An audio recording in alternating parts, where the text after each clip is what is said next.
Welcome to the Weather Insights Podcast. I'm meteorologist Scott Pitney, along with meteorologist Jeff Lindner. We are recording this on July 1st, 2024, in the evening, just after 7 o'clock Central. National Hurricane Center has just released its latest update on Hurricane Beryl, a Category 4, strong Category 4, with sustained winds of 155 miles per hour. It needs to get to 157, just two more miles per hour to become a Category 5. But it is entering an environment that's a little more hostile for development, so it is forecast to weaken some. We'll go over that in more detail in just a minute.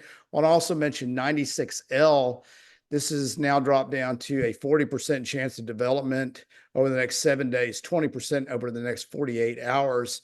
The environment that it's entering is not so favorable as it was in previous forecasts. So Beryl made landfall briefly into the Windward Islands. If I'm saying this right, Carriacou Island is where it made landfall this morning as a Category 4. And I'm sure that those folks down there have sustained major damage, unfortunately, from Beryl. But it continues its track, moving at a pretty good clip, Jeff, around 21 knots as it's making its way through the Caribbean.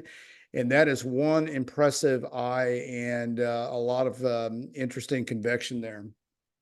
Yeah, so that island that was impacted was right here earlier this morning. So one of the smaller islands, let's see, St. Vincent further up to the north, St. Lucia further north, and then I believe this is Grenada down here to the south. And so it kind of went through the smaller islands, still obviously very impactful.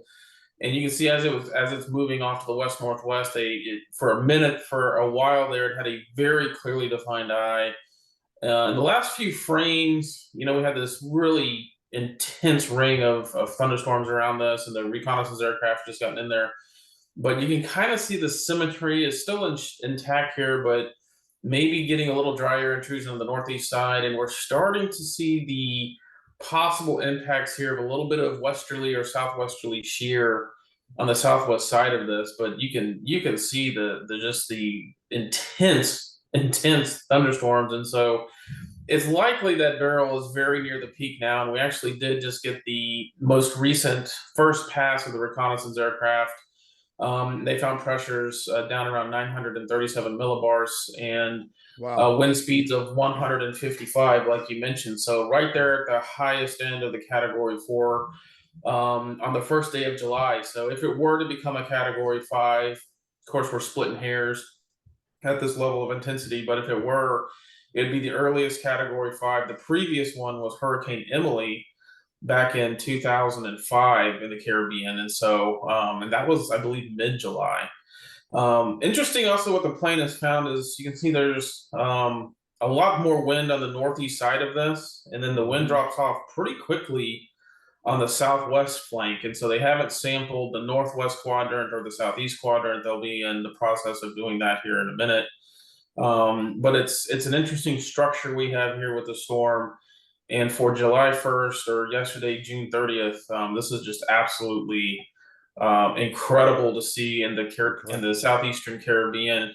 And I believe that island that was impacted has not had a direct hit from a major hurricane in recorded history back to 1851. I think Hurricane Ivan back in 2004 and Hurricane Allen back in 1980 hit a little bit further to the north. And so this is very, very rare to get a hurricane hit any time of the year, not just in June or July, but we're talking even August and September. It's rare to get them this far south.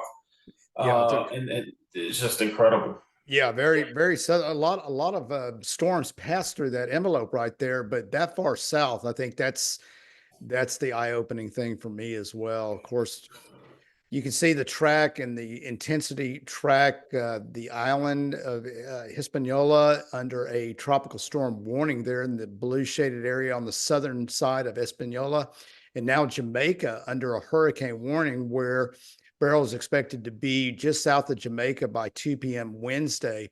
Then when it gets past Jamaica, that's when it still maintains its hurricane strength, but it starts to get into a more hostile environment, weakening to a hurricane, but still being will still be a hurricane as it approaches the Yucatan Peninsula and Belize there late Thursday into early Friday. It's going to cross over the Yucatan and enter the Gulf of Mexico.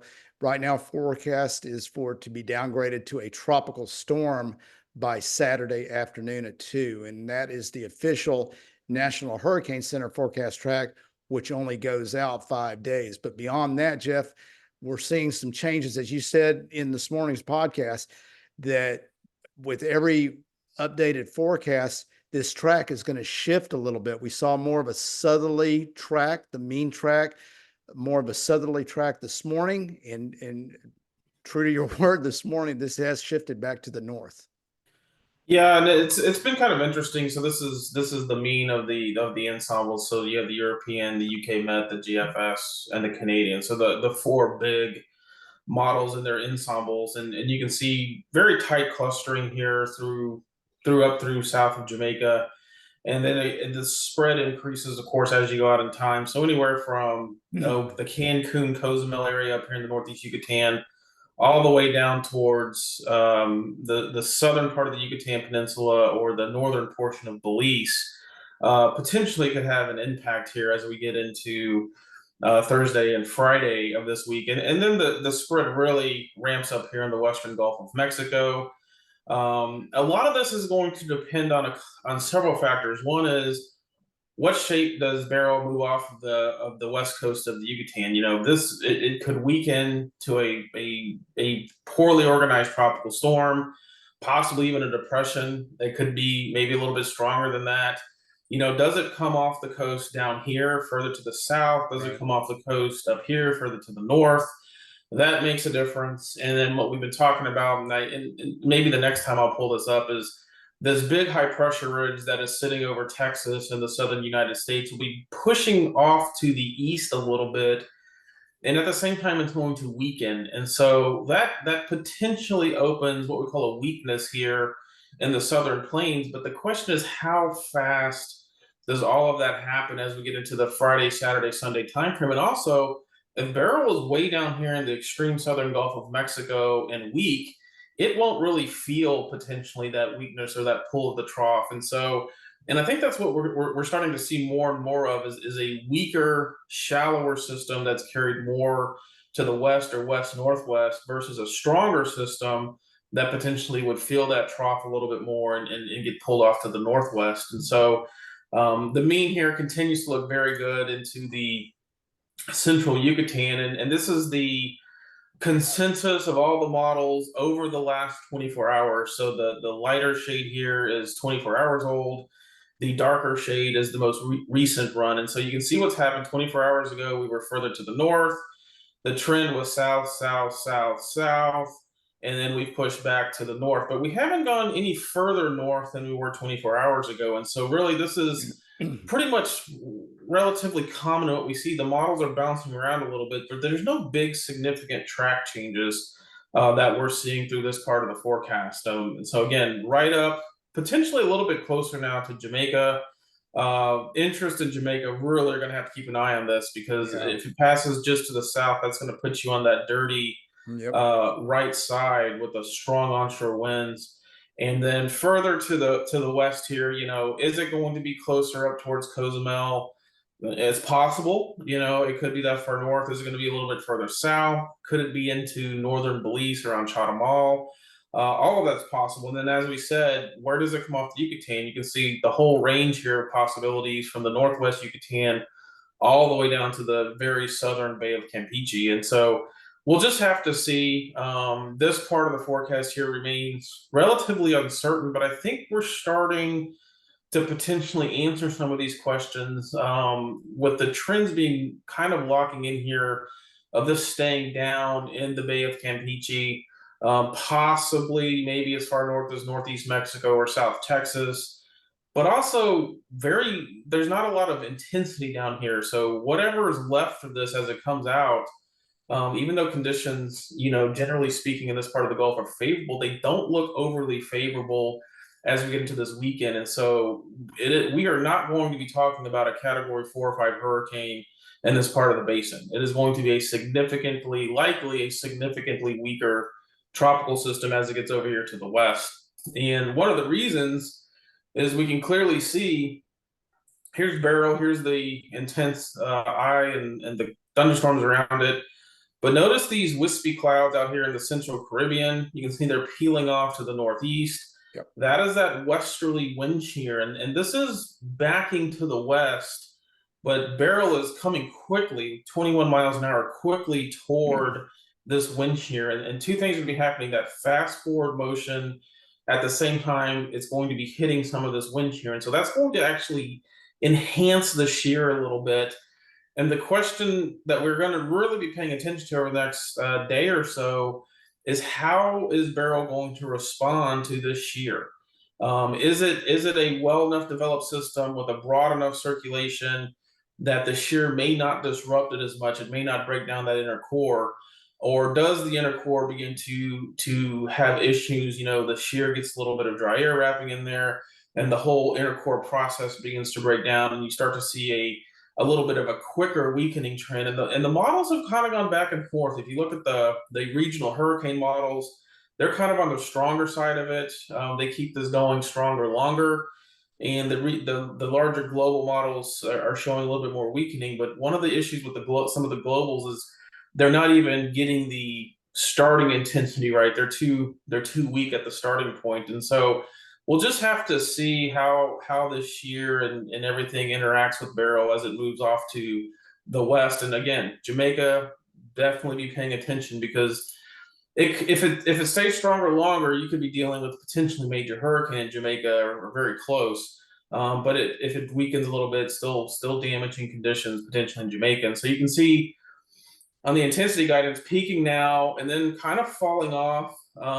There's still a range here. You can see some of the guidance is on the higher end here, keeping it a major hurricane even out through 3 days, 72 hours, whereas other guidance drops it very quickly, in 60 hours or so down to a category 1. And so there's quite a bit of a range over the next 2 to 3 days of what kind of storm we're going to be talking about here. And when you start talking about reaching the Yucatan, and I guess about 3 days from now, it could be anywhere from a category 3 hurricane all the way down to a category 1 hurricane. And this is probably the more likely scenario down on the lower end here. And the hurricane center's intensity is through here, kind of through the middle of this, a little bit slower weakening, but still as it approaches Jamaica, coming out of the major hurricane down towards the category 2, and as it approaches the Yucatan, going down maybe into a category 1. And you can see all this intensity drop quickly. That's interaction with the Yucatan and the weakening down into a tropical storm. And you can see, even if it gets out here in the Gulf of Mexico, there's not a lot of rebounding. So it's not like it gets over the Gulf waters and immediately we start seeing intensification or rapid intensification. We're not really seeing that here. It looks like it's going to struggle for some reason. It could be shear, dry air, disruption from the Yucatan. There's a whole number of reasons. And again, this shallower, weaker system would tend to move more toward the left or the west toward mainland Mexico, and not so much fill that trough in the southern plains. So again, uncertainty here, both with the track and intensity as you go out in time toward the southern Gulf of Mexico next weekend. Yeah, and unlike the last 2 storms that we had in the southern Gulf, Alberto, this one's moving a little bit faster, so maybe not as much time to develop.